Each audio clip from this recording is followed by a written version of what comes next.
قال تعالى أولا يعلمون أن الله يعلم ما يسرون وما يعلنون. ارشاد باری تعالیٰ ہے، کیا وہ نہیں جانتے، کیا انہیں نہیں معلوم کہ اللہ جانتا ہے جو وہ چھپاتے ہیں اور جس کو وہ علانیہ کرتے ہیں یا جس کا اظہار کرتے ہیں. تو اولا یعلمون کے بارے میں بتا رہے ہیں کہ اس میں جو حمزہ ہے پہلے الاستفہام للتقریر والواو الداخلۃ علیہا للعطف. اس میں جو حمزہ استفہام ہے یہ استفہام تقریر کے لیے ہے، یعنی یہ حمزہ مقرر ہے، تقریر کے لیے ہے تو مقرر ہوا. کیوں جی؟ ہاں،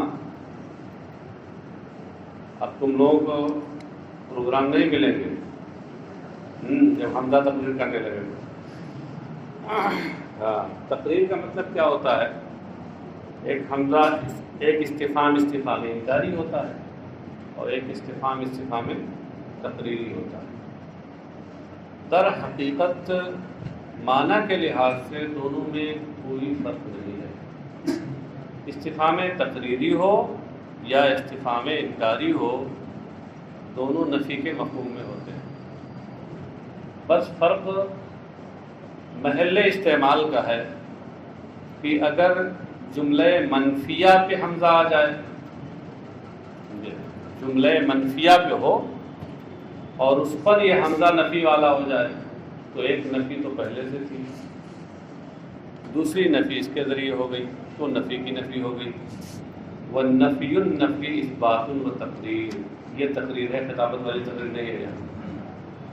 نفی النفی اثبات و تقریر، تو اب یہی حمزہ استفہام تقریری کے لیے کہلائے گا جو جملہ منفیہ پہ آ جائے، جملہ منفیہ پہ آ جائے اور نفی کے معنی.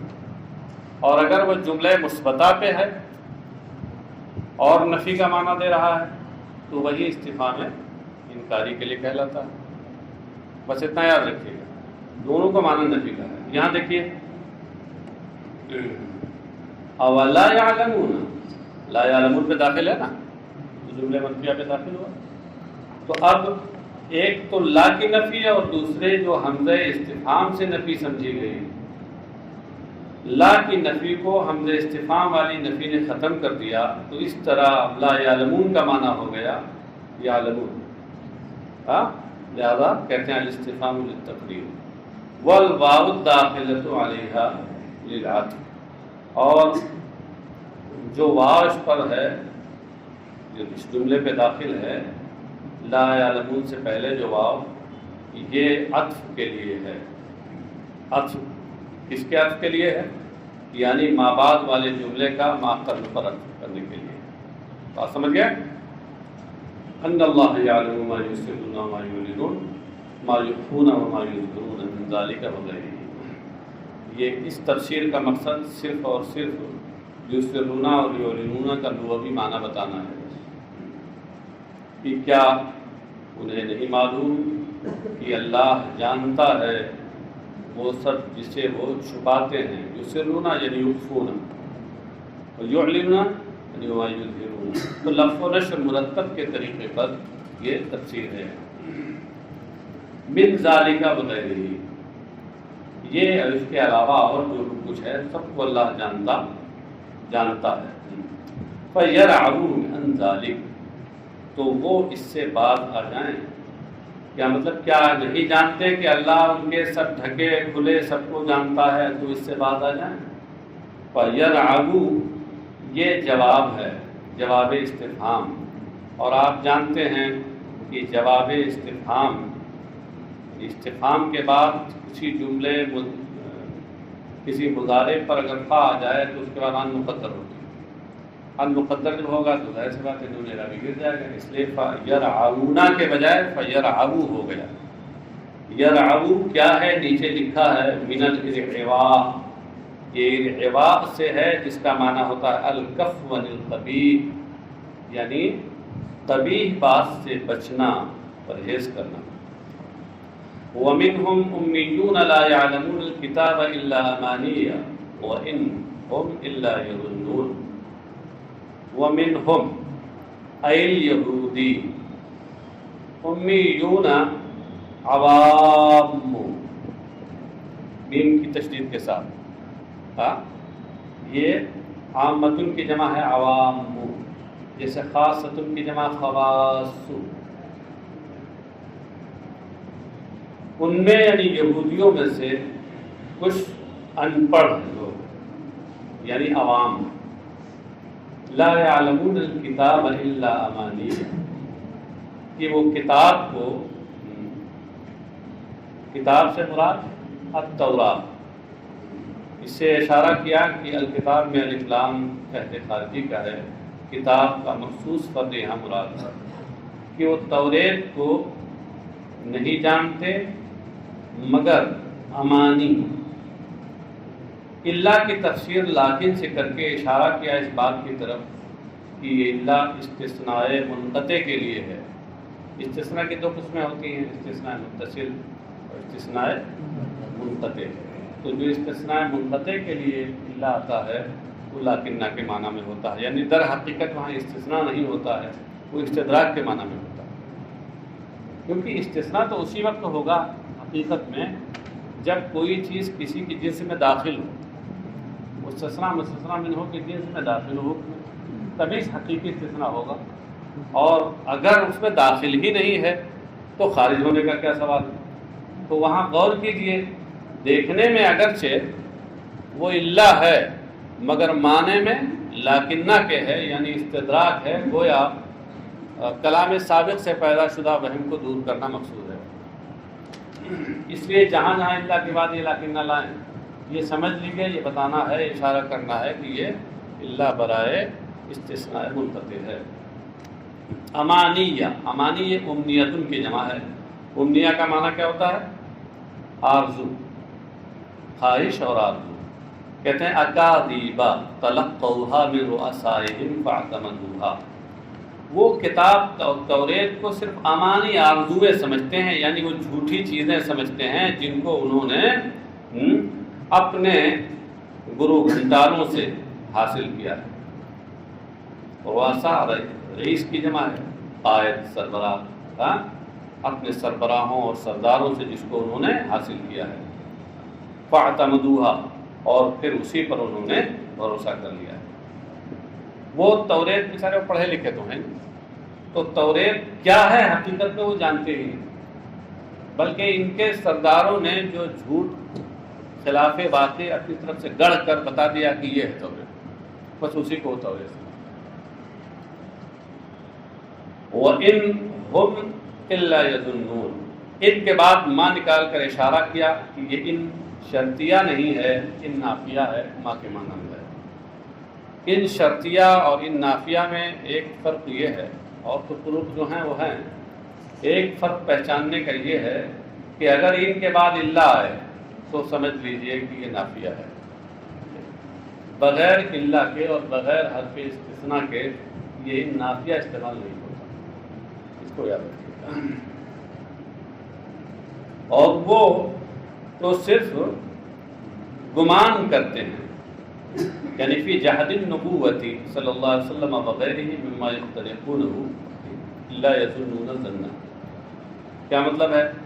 یعنی یہ جو ان کے عوام ہیں، یہودیوں کے عوام، یہ نبی اکرم صلی اللہ علیہ وسلم کی نبوت وغیرہ کا انکار کرنے میں جس کو ان لوگوں نے گڑھ لیا ہے، یختلفونہ میں واو ضمیر کا مرجع ان کے رؤساء ہیں، ان کے سرداروں نے، احبار اور علماء نے ان کے جو گڑھ لیا ہے، تو اس کا انکار کرنے میں یظنون، یہ ظن سے کام لیتے ہیں، یعنی لا علم لہم، انہیں یقینی علم اس کا نہیں ہے۔ ظن کے مقابل میں علم آئے تو اس سے مراد ہوتا ہے یقین۔ فویل للذین یکتبون الکتاب بأیدیہم ثم یقولون ھذا من عند اللہ لیشتروا بہ ثمنا قلیلا وویل لهم مما كتبت أيديهم وویل لهم مما یکسبون۔ تو تباہی ہے، ہلاکت ہے ان لوگوں کے لیے جو اپنے ہاتھوں سے کتاب لکھتے ہیں، ویل کا اصل معنی تو تباہی ہے، اور ویل جہنم کی ایک وادی کا بھی نام ہے۔ اور یہاں بتا رہے ہیں کہ تباہی، ویل جس کا معنی تباہی، اس سے مراد ہے سخت عذاب۔ تو ان لوگوں کے لیے سخت عذاب ہے جو الکتاب کو لکھتے ہیں۔ الکتاب سے مراد توریت ہے، لام ہے خارجی کا۔ بے ایدیہم، اپنے ہاتھوں سے، یعنی مختلقا من عندہم، اپنے ہاتھوں سے لکھتے ہیں۔ اس کا مطلب کیا ہے؟ مطلب وہ نہیں ہے ہاتھوں سے تو سبھی لکھتے ہیں، ہاں پیر سے لکھنے والا تو شاید کوئی ملے گا کر، اور مل جاتا تو اخبار والے چھاپ کے دیتے ہیں یہ پیر سے لکھ رہا، ہاں مثالیں مل جاتی ہیں۔ لیکن یہاں ہاتھوں سے لکھنے کا سے وہ مراد نہیں ہے جو ظاہری معنی، اس کا معنی مرادی کیا ہے؟ مختلقاً من عندہم، یعنی اپنی طرف سے گڑھ کر کے لکھتے ہیں، بنا کے اپنی طرف سے۔ جو توریت میں اصل ہے وہ نہیں لکھتے، بلکہ تحریف کر کے اپنی طرف سے بنا کے اس کو لکھتے ہیں، یہ مراد ہے یہاں اپنے ہاتھ سے لکھنے سے۔ ثم یقولون ھذا من عند اللہ، اور پھر کہتے ہیں یہ اللہ کی جانب سے ہے، لیشتروا بہ ثمنا قلیلا من الدنیا، تاکہ اس کے بدلے میں دنیا کی معمولی پونجی وہ لیں، اس کے بدلے میں لیں۔ ترجمے میں ہم نے اشارہ کر دیا ہے، لیشتروا یہاں اشترا استبدال کے معنی میں ہے، اس سے پہلے مفسر بتا چکے ہیں بطور اشتعار تصریحیہ۔ یہ کون لوگ ہیں؟ وہم الیہود غیروا صفۃ النبی صلی اللہ علیہ وسلم، اور آگے ہے وآیۃ الرجم، اور آگے ہے وغیرہ۔ یہ سب دیکھیے عین اس سب پہ بنا ہوا ہے، اشارہ ہے کہ اس کا عطف اس پر ہے۔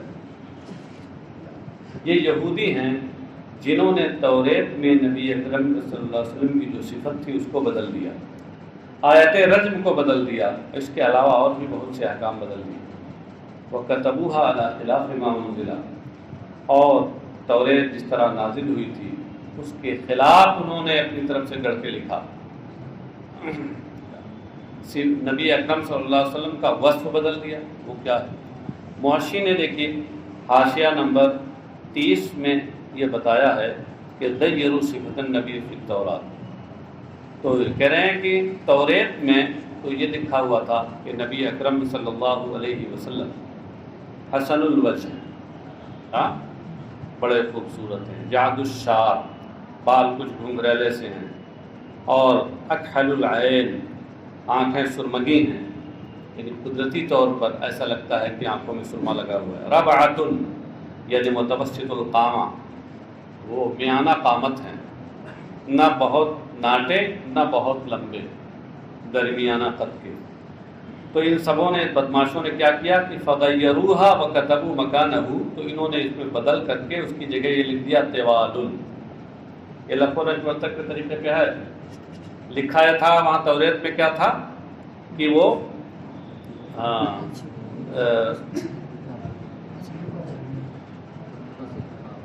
میانہ قامت ہے، انہوں نے کیا لکھا؟ طوال، یعنی وہ دراز قامت ہے۔ اور وہاں یہ تھا کہ آنکھیں سرمگی ہیں، تو کیا لکھا؟ ازرقو، ازرقو کر دیا ہے، کاتب صاحب نے کچھ کرامت دکھائی، ازرقو نیلی آنکھوں والے ہیں۔ اور اس میں کیا تھا کہ جعد الشعر، یعنی بال گھنگرالے ہیں، تو ان سبوں نے اس کی جگہ بدل لیا سبط الشعر، سیدھے سیدھے بال والے ہیں۔ وَإِذَا سَأَلَهُمْ سَفَلَتُهُمْ عَنْ ذَلِكَ اطَّلَعُوا عَلَيْهِمْ مَا كَتَبُوا فَيَجِدُونَهُ مُخَالِفًا لِصِفَتِهِ عَلَيْهِ الصَّلَاةُ وَالسَّلَامُ فَيُكَذِّبُونَهُ۔ تو ان کے جو ماتحت عوام تھے وہ جب اس بارے میں ان سے پوچھتے کہ بھائی نبی آخر الزمان کی توریت میں کیا وصف بیان کیا گیا ہے، تو یہ اپنا لکھا ہوا، اپنے ہاتھ سے جو تحریف شدہ لکھا ہوا ہے اسی کو پڑھ کے ان کو سنا دیتے۔ تو اب وہ عوام یہ سمجھتے کہ واقعی توریت میں ہی لکھا ہوا ہے، اور جب نبی اکرم صلی اللہ علیہ وسلم سے ملاتے تو اس کے خلاف پاتے، لہذا کہتے ہیں نہیں یہ نبی آخر الزمان نہیں، جھٹلاتے یہ سب۔ اور آیت رجم کو کیسے بدلا انہوں نے؟ آیت رجم میں اس میں یہ تھی جیسے قرآن کریم میں ہے کہ جب شادی شدہ مرد عورت بدکاری اور زنا کرے اور ثبوت شرعی ہو جائے تو ایسی صورت میں سنگساری ہے ان کے لیے۔ ہاں ان سبوں نے کیا کیا کہ اس سنگساری کے حکم کو بدل دیا اور کہا نہیں ان کو 100 کوڑے مارے جائیں گے اور چہرے پر چہرہ کالا کر دیا جائے گا، سیاہی لگا دی جائے گی. اس سے بدل دیا انہوں نے، تخفیف کر دی. اس طرح اور بھی کچھ احکام بدل دیے انہوں نے. فویل لہم مما کتبت ایدیہم، تو ان کے لیے سخت عذاب ہے اس کی وجہ سے جو انہوں نے اپنے ہاتھوں سے گڑھ کے لکھا. یہ من المختلف نکال کر یہ بتایا ہے کہ مما میں ما سے مراد مختلف ہے. ما موصولہ جو مبہمہ ہے، جس میں ابہام ہے، یہ اس سے مراد کیا ہے؟ مختلف، ان کے ہاتھ کا گڑھا ہوا تحریف شدہ جو.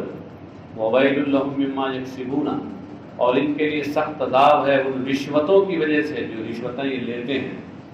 من الرشا نکال کر مفسر نے بتایا کہ مما میں ما سے مراد رشوتیں ہیں. روشا رشوت کی جمع. وقالوا لن تمسنا النار الا ایاما معدودا، نبی اکرم صلی اللہ علیہ وسلم نے انہیں وعید سنائی کہ تم لوگ جو یہ سب حرکتیں کرتے ہو اس کی وجہ سے تم نار جہنم میں جلو گے، جہنم میں جلو گے. تو کہنے لگے لن تمسنا النار الا ایاما معدودا، ہمیں تو آگ صرف معدود چند دن، صرف چند دن آگ ہمیں جلائے گی، ہم تک پہنچے گی. مسا مسو کا معنی ہوتا ہے کیا؟ پہنچنا. لن تمسنا اے لن تصیبنا النار الا ایاما معدودا. اب یہ چند دن کیا ہیں؟ معدودہ کا معنی بتایا قلیلہ، یہ تو لغوی معنی بتا دیا. 40 یوما یعنی 40 دن سے. ہم لوگ صرف نار جہنم میں زیادہ سے زیادہ 40 دن چلیں گے. ایک مدت عبادت آبائہم للہ، ان کے آباء و اجداد کے گوشالہ پرستی کی جو مدت ہے، وہ جو ان کے آباء و اجداد نے 40 دن تک سامری کے بنائے ہوئے بچھڑے کی پوجا کی تھی، وہ جرم کیا تھا جب حضرت موسیٰ علیہ السلام توریت لینے اور حکم الہی لینے کے لیے طور پر گئے تھے. کہہ رہے ہیں اتنے دن ہمارے آباء و اجداد نے چونکہ جرم کیا تھا تو بس اتنے دن ہم لوگ چلیں گے. یہ بھی عقلی کی بات ہے. تمہارے آباء و اجداد نے کام کیا تھا تو تم کیوں چلو گے؟ ہاں، اس کا مطلب تم اس کو حق سمجھ رہے ہو. ثم تزول، اور پھر یہ آگ ہم سے ظاہر ہو جائے گی، ختم ہو جائے گی. تو یہ بات وہ کہتے ہیں قل اتخذتم عند اللہ عہدا. اللہ تعالیٰ فرماتا ہے قل، مفسر اس کے تفسیر کرتے ہیں قل لہم یا محمد. اس سے یہ بتایا خطاب نبی اکرم صلی اللہ علیہ وسلم سے، اے محمد صلی اللہ علیہ وسلم ان سے فرما دیجیے، کہہ دیجیے اتخذتم عند اللہ عہدا فلن یخلف اللہ عہدہ ام تقولون علی اللہ ما لا تعلمون. کیا تم نے اللہ سے کوئی عہد و پیمان لے رکھا ہے تو اللہ ہرگز اپنے عہد و پیمان کے خلاف نہ کرے گا، بلکہ تم اللہ پر ایسی وہ باتیں باندھتے ہو، افترا کرتے ہو جس کا تمہیں علم نہیں. اتخذتم یہ اصل میں ہے اتخذتم، اتخذتم. آپ یہ جانتے ہیں کہ یہ حمزہ وصل جو شروع میں لایا جاتا ہے یہ کس لیے لایا جاتا ہے؟ تاکہ ابتدا بسکون لازم نہ ہے، اور اگر اس کے شروع میں پہلے کچھ آ گیا متحرک تو یہ گر جاتا ہے. تو اس لیے یہاں چونکہ یہاں پر حمزہ استفہام شروع میں آ گیا، اس لیے اب حمزہ وصل کی ضرورت ہی نہیں، وہ گر گیا، وہ ہو گیا اتخذتم. اتخذتم سے اتخذتم.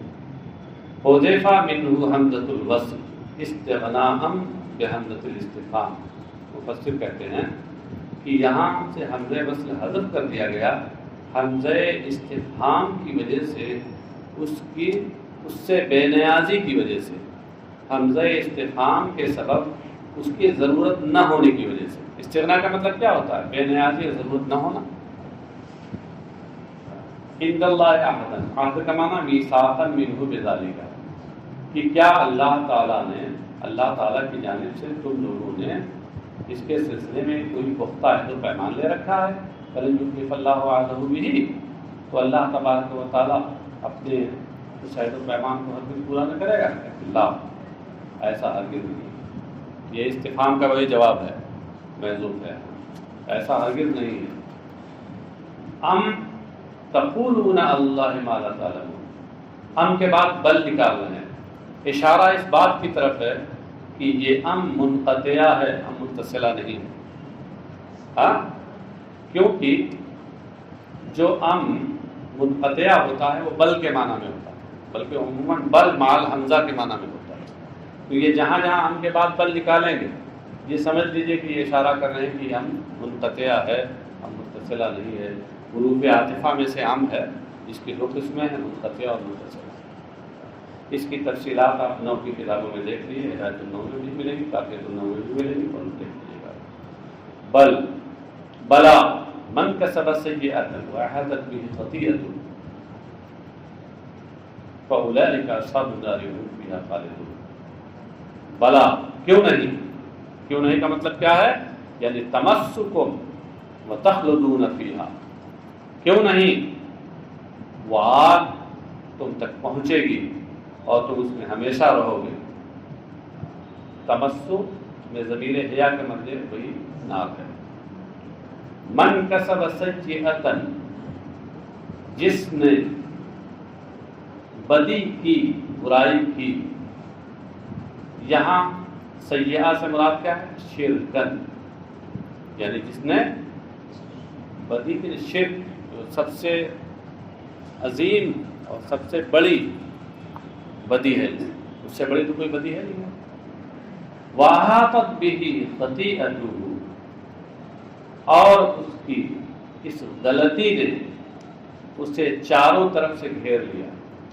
ہاں، خطیئتہ اور خطیئاتہ دو قراءتیں ہیں یہاں۔ خطیئتہ بالافراد، مفسر نے نیچے لکھا للاکثر، والجمعی یعنی خطیئاتہ، نیچے لکھا لنافعین بلفظ خطیئاتی۔ تو امام نافع مدنی کی قراءت میں یہ خطیئات ہے جمع کے ساتھ، اور بقیہ اور اکثر جو قراء ہیں ان کے یہاں خطیئتوں ہے واحد کے ساتھ۔ اور ان کے گناہوں نے یا ان کے گناہ نے اسے گھیر لیا، چاروں طرف سے گھیر لیا۔ کیا مطلب ہے؟ اے استولت علیہ واحدقت بہ من کل جانب، یعنی ہر جانب سے اس گناہ ان پر غالب آ گیا، چھا گئے، اور ہر جانب سے اس کا گھیراؤ کر لیا، ہر جانب سے گھیراؤ کر لیا اور غالب ہو جائے۔ اس کا مفہوم کیا ہے؟ بیان ماتا مشرکہ، اس طور پر کہ اس کی موت ہی شرک کی حالت میں ہو۔ جب شرک کی حالت میں وہ مرے گا تو اس کا مطلب اب شرک اس کی زندگی کو پورے طور پہ گھیرے ہوئے ہے۔ تو جس کا یہ حال ہو فَأُولَئِكَ أَصْحَابُ النَّارِ، تو یہی لوگ جہنمی ہیں، ہم فیہا خالدون، جو جہنم میں ہمیشہ رہیں گے۔ من کا استعمال کیا گیا ہے، اس سے پہلے بھی بتایا جا چکا ہے کہ من لفظ کے اعتبار سے واحد ہے، مگر اس سے عموماً جمع کے معنی مراد ہوتے ہیں، کبھی کبھی واحد بھی مراد ہوتا ہے، لیکن عموماً جمع کے معنی مراد ہوتے ہیں۔ ضمیر لوٹانے میں کبھی لفظ کی رعایت ہوتی ہے، کبھی معنی کی رعایت ہوتی ہے۔ من کسب سیئۃ واحاطت بہ میں یہاں ضمیر واحد کی لوٹائی گئی ہے، اس کے بعد آگے جو ہیں وہ سب اس کے معنی کا لحاظ کرتے ہوئے جمع لایا گیا ہے۔ اس لیے مفسر مختصر میں کہتے ہیں روعیہ فیہ معنی من، یہ ان میں اولئک میں اور ہم میں اور خالدون میں، اس میں من کے معنی کی رعایت کی گئی ہے۔ والذین آمنوا وعملوا الصالحات اولئک اصحاب الجنۃ هم فیہا خالدون، اور وہ لوگ جنہوں نے جو ایمان لائے اور انہوں نے اچھے کام کیے، یہ سب جنتی ہیں اور وہ اس میں ہمیشہ رہیں گے۔ وَإِذْ أَخَذْنَا مِيثَاقَ بَنِي إِسْرَائِيلَ لَا تَعْبُدُونَ إِلَّا اللَّهَ وَبِالْوَالِدَيْنِ إِحْسَانًا وَذِي الْقُرْبَى وَالْيَتَامَى وَالْمَسَاكِينِ وَقُولُوا لِلنَّاسِ حُسْنًا وَأَقِيمُوا الصَّلَاةَ وَآتُوا الزَّكَاةَ ثُمَّ تَوَلَّيْتُمْ إِلَّا قَلِيلًا مِنكُمْ وَأَنْتُمْ مُعْرِضُونَ۔ اور یاد کرو، اذکر آ گیا ہے، یاد کرو، ہاں، اور یاد کرو اس وقت کو جب ہم نے بنو اسرائیل سے پختہ عہد و پیمان لیا، میثاق پختہ عہد و پیمان، کہاں؟ فی التوراۃ، وہ سے کہتے ہیں توریت میں،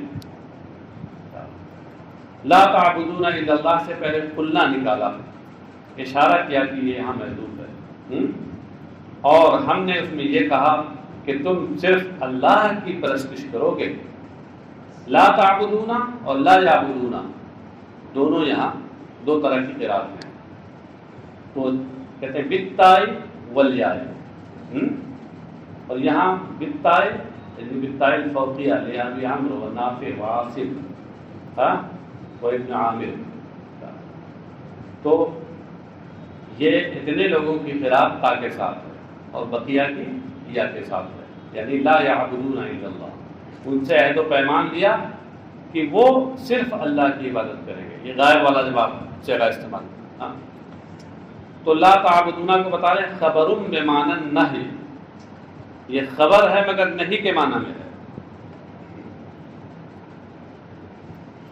اس پر کیا دلیل کہ خبر ہے نہیں کے معنی میں ہے؟ کہتے ہیں وہ قرئ لا تعبدو، ایک قرات شاذہ میں لا تعبدو نہیں کا صیغہ آیا ہے، اور قرات شاذہ اگرچہ قرات متواترہ کے ہم پلہ نہیں ہیں لیکن ان سے کسی بھی قرآنی کلمے کی تفسیر کی جا سکتی ہے، تو اس میں چونکہ لا تعبدو آیا ہے، اس سے یہ سمجھ میں آ رہا ہے کہ یہاں لا تعبدون الا اللہ میں یہ خبر نہیں کے معنی میں ہے، بات سمجھے؟ اور علماء فرماتے ہیں کہ النفی آکد من النہی، کبھی کبھی ایسا ہوتا ہے کہ نہیں کی جگہ پر نفی کا صیغہ استعمال کیا جاتا ہے، یہ تاکیداً، کیونکہ نفی جو ہوتی ہے وہ نہیں سے زیادہ پختگی اپنے اندر رکھتی ہے، نہیں میں کیا ہوتا ہے؟ مخاطب سے یہ مطالبہ ہوتا ہے کہ فلاں کام تم نہ کرو، مخاطب سے کسی کام سے باز رہنے کا مطالبہ ہوتا ہے، کوئی ضروری ہے کہ وہ باز رہے، نہیں پہ عمل کرے، کہا جاتا ہے کہ چوری نہ کرو، کتنے لوگ چوری کرتے ہیں، تو اب کہا جاتا ہے کہ مطالعہ کر کے آؤ، کتنے لوگ نہیں کر کے آتے، کہا جاتا ہے پیچھے بیٹھ کر کے ادھر ادھر مت دیکھو، کتنے لوگ دیکھتے رہتے ہیں، عمل نہیں کرتے ہیں، تو کوئی ضروری ہے کہ نہیں پہ عمل بھی ہو، کوئی ضروری نہیں، لیکن نفی اس میں تو خبر ہوتی ہے کہ فلاں نے نہیں کیا، تو اس لیے اس کے اندر پختگی اور تاکید بنسبت نہیں کے زیادہ ہوتی ہے نا، لا تعبدوا وبالوالدین احسانا، اس سے پہلے احسنوا نکال کر یہ بتایا کہ جو یہ احساناً ہے یہ مفعول مطلق ہے اور اس کا فعل ناصب عبارت میں محذوف ہے، وہ ہے احسنوا، یعنی وَأَحْسِنُوا إِحْسَانًا بِالْوَالِدَيْنِ وَذِي الْقُرْبَى وَالْيَتَامَى وَالْمَسَاكِينِ، اور تم والدین کے ساتھ، قرابت داروں کے ساتھ، یتیموں اور مسکینوں کے ساتھ اچھا برتاؤ کرو، حسن سلوک کرو، احسان کا معنی برن، نیکی کرنا، اچھا کام کرنا، اچھا برتاؤ کرنا، قربا کی تفسیر میں کریں القرابہ، یہ بتا دیا، لوگوں ہی معنی بتا دیا، قربا کا معنی قرابت ہے، پھر اس کو بتا رہے ہیں کہ عطف علی الوالدین، یہ ذل قربا اس کا عطف والدین پر ہے، کہیں کوئی ایسا نہ کہ اس کو احساناً پہ عطف کر دے، والیتامى والمساکین وقولوا للناس، وقولوا للناس حسنا، یہاں دو قراتیں ہیں، حسنا اور حسنا، زیادہ تر قرہ کے یہاں حسنا ہے، اور جب حسنا ہوگا تو وہ صفت ہوگا، اس کا موصول مقدر ہوگا قولا حسنا، قولا ہوگا، تو مطلب کیا ہوگا کہ اور لوگوں سے تم اچھی بات کرو، اور ایک قرات امام عاصم کی جو ہے اس میں حسنا ہے، حسنن بھی اگرچہ مصدر ہے مگر بس مصدر بطریق مجاز مرسل حسن کے معنی میں ہے، یعنی صفت مشبہ جو اس فاعل کے مفہوم میں ہوتا ہے اس معنی میں، اور اس صورت میں بھی اس کا موصوف قولاً بھی مقدر ہوگا، اور لوگوں سے تم اچھی بات کہو. اچھی بات سے کیا مراد ہے؟ من الامر بالمعروف والنہی عن المنکر والصدق فی شأن محمد صلی اللہ علیہ وسلم والرفق بہ. اچھی بات سے کیا مراد ہے؟ نیکی کا حکم دینا، برائی سے روکنا، نبی اکرم صلی اللہ علیہ وسلم کے بارے میں سچی بات اور واقعے کے مطابق بات کہنا، اور ان کے ساتھ لوگوں کے ساتھ حسن سلوک کرنا، نرمی کرنا. یہ وفی قراءۃ بضم الحاء وسکون السین، اور ایک قراءت میں حسنن ہے، حسنا. اس سے سمجھ میں آیا کہ آپ جب عبارت پڑھیں گے تو وہاں قولاً حسنا پہلے پڑھیں گے. ہاں، تبھی تو یہ کہنا صحیح ہوگا کہ ایک قراءت میں بضم الحاء وسکون السین ہے. اور اگر آپ نے وہی پڑھ دیا کہ قولوا للناس حسنا، تو پھر یہ تو انکہی معلوم ہوگی، سمجھ بھی نہیں آئے گا کیا ہے مطلب. ایک قراءت میں ہا کے ضمے اور سین کے سکون کے ساتھ یہ مصدر ہے، اور اس کو قولاً کا وصف بنایا گیا، صفت بنایا گیا ہے بطور مبالغہ، کیونکہ مصدر کا حمل جو ہوتا ہے یہ بطور مبالغہ ہوتا ہے. وَأَقِیمُوا الصَّلَاةَ وَآتُوا الزَّکَاةَ، اور نماز قائم کرو اور زکوٰۃ دو. فَقَبِلْتُمْ ذَلِکَ، تو تم نے اسے قبول کیا. یعنی یہ اس سے کہا جا رہا ہے، انہیں یہودیوں سے کہا جا رہا ہے کہ یہ عہد و پیمان لیا تم سے کہ تم اللہ کے سوا کسی کی عبادت نہ کرنا، اور یہ کرنا اور یہ کرنا اور یہ کرنا، تو تم نے اسے قبول کیا. ثم تولیتم الا قلیلا منکم وانتم معرضون، اور پھر تم میں سے کچھ کو چھوڑ کر سب نے منہ موڑتے ہوئے اس سے اعراض کیا، اس سے روگردانی کی. ثم تولیتم اے اعرضتم عن الوفاء بہ، اور پھر تم لوگوں نے اس عہد و پیمان کو پورا کرنے سے اعراض کیا، منہ موڑا. کہتے ہیں فیہ التفات عن الغیبت، اس میں غیبت سے التفات ہے. غیبت سے التفات ہے. یہ کب ہوگا غیبت سے التفات؟ جب اوپر یہ کہا جائے کہ لا تعبدون کے بجائے لا یعبدون ہو یا کے ساتھ. ہاں، تو اس صورت میں وہاں غائب کا صیغہ آئے گا، اور ادھر آ کر کے حاضر کا صیغہ ہو گیا، تو التفات عن الغیبت الخطاب ہو گیا. والمراد آباؤہم، تم نے منہ موڑا، مراد ان کے آباء و اجداد ہیں، یعنی تمہارے آباء و اجداد نے اس سے منہ موڑا. الا قلیلا منکم، سوائے تم میں سے تھوڑے کے، وانتم معرضون عنہ، جبکہ تم اس سے گردانی کرنے والے ہو اپنے آباء و اجداد کی طرح.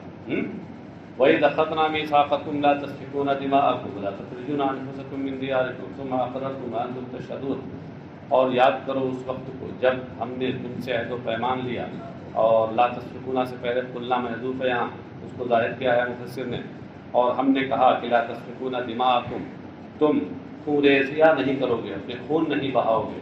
لا تسفکون کا معنی بتا رہے ہیں کہ لا تریقونہا بقتل بعضکم بعضا، کہ ایک دوسرے کو قتل کر کے خون نہیں بہاؤ گے. ولا تخرجون انفسکم من دیارکم، اور نہ ہی اپنے آپ کو اپنے بستیوں سے نکالو گے. اپنے آپ کو نکالنے سے مراد کیا ہے؟ لا یخرج بعضکم بعضا من دارہ، کہ تم میں سے ایک دوسرے کو اس کے گھر سے باہر نہیں نکالے گا. ثم اقررتم وانتم تشهدون، اور پھر تم نے اس کا اقرار و اعتراف کیا. اقرار و اعتراف کیا یعنی قبلتم ذلک المیثاق، اس عہد و پیمان کو تم نے مانا اور قبول کیا. وانتم تشهدون علی انفسکم، جبکہ تم اپنے خلاف گواہی دے رہے تھے. ثم انتم هؤلاء تقتلون انفسکم وتخرجون فريقا منکم من دیارهم تظاهرون علیہم بالاثم والعدوان وإن یأتوکم اسارى تفادوهم وهو محرم علیکم اخراجهم افتؤمنون ببعض الکتاب وتکفرون ببعض وما جزاء من يفعل ذلك منکم الا خزي. کہاں تک گئے ہیں؟ اور دور تک چلا گیا. چلو اچھا ٹھیک ہے. ہاں، اور پھر اے یہودیو، اے یہ یہودیو جو سامنے ہو یہاں، تم تقتلون انفسکم، تم اپنے آپ کو قتل کرتے ہو، یعنی تم میں سے ایک دوسرے کو قتل کرتا ہے. اور تخرجون فریقا منکم من دیارہم، اور اپنے ایک گروہ کو تم ان کے گھروں سے باہر نکالتے ہو. تظاہرون اس میں دو قراتیں ہیں، ایک تظاہرون امام عاصم کی قرات ہے، ایک تظاہرون. جہاں آپ تظاہرون پہلے پڑھیے تو تظاہرون اس کی اصل ہوگی تتظاہرون. باب تفاعل میں فا کلمہ ذو ہے تو تائے تفاعل کو ذو کا ہم جنس کر کے اس کو اسی میں ادغام کر دیا، سمجھے؟ تو ہو گیا تظاہرون. کہتے فیہ ادغام الطاء فی الاصل فی الظا. اس میں دراصل تا کا ادغام یعنی تائے تفاعل کا ادغام ذا میں ہے، ذو میں. ہاں نیچے محشر نے لکھا فإن اصل تظاہرون. اور ایک قرات میں تخفیف کے ساتھ ہے یعنی تظاہرون. یہ اہل کوفہ امام عاصم کی خاص قرات ہے. علی حذفها ایک تا کے حذف کے ساتھ. بھائی تظاہرون میں یہ بھی تو قاعدہ ہے کہ باب تفاعل اور تفاعل میں جب دو تا اکٹھا ہو جائیں تو ایک کا حذف جائز ہے. امام عاصم نے اس کو لے لیا اور بقیہ قراء نے وہ ادغام والے قاعدے کو لے لیا. تظاہرون کا معنی کیا ہے؟ تتعاونون علیہم بالاسم، کہ تم آپس میں ایک دوسرے کی مدد کرتے ہو ان کے خلاف بالاسم والعدوان، اس گناہ میں، نافرمانی میں اور ظلم و زیادتی میں. یاتوکم اسارا تفادوہم، اور اگر تمہارے پاس وہ قیدی بن کر کے آتے ہیں تو تم انہیں مال دے کر چھوڑا لیتے ہو، فدیہ دے کے چھوڑا لیتے ہو. ایک قرات میں یہاں اسارا کے بجائے اسرا ہے، امام حمزہ کی قرات ہے. اور تفادوہم اس میں بتا رہے ہیں فی قرات تفدوہم. ایک قرات میں تفادوہم کے بجائے تفدوہم ہے. تفدو یہ افدا یفدی افدام بابی فعل سے ہے، اور تفادو یہ فادہ یفادی مفادات بابی مفعلت سے ہے. اس کا معنی کیا ہے؟ تنقذوہم من الاسر بالمال اور غیرہ، تم مال وغیرہ دے کر انہیں قید سے چھڑا لیتے ہو. وہو ما عہد الیہ مما عہد الیہ، اور یہ ان میں سے ہے جس کا تم سے عہد و پیمان ہوا. بس